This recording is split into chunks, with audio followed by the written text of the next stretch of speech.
Hello guys, once again, welcome back to my YouTube channel, Character Daily. So in this video, we are going to answer our daily quiz for Ori Wallet. So as I promised to provide it daily, so let's go and answer it together with you. So let's click claim our daily point first. So yeah, so let's claim it. So congratulations, we have get 117 of point. So let's scroll down for the daily quiz here.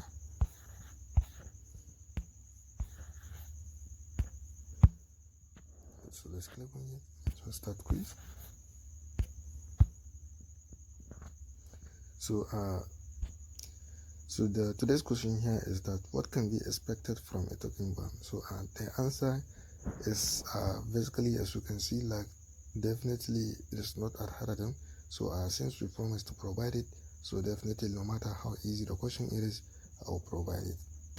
So the answer is number 1, which is A.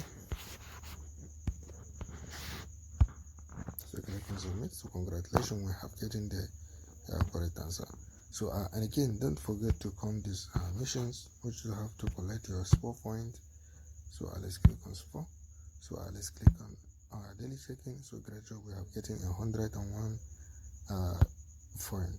So here it is. If this is your first time to across my YouTube channel, kindly click the subscribe button, click the notification bell so that you will be notified whenever I upload the video. Thank you.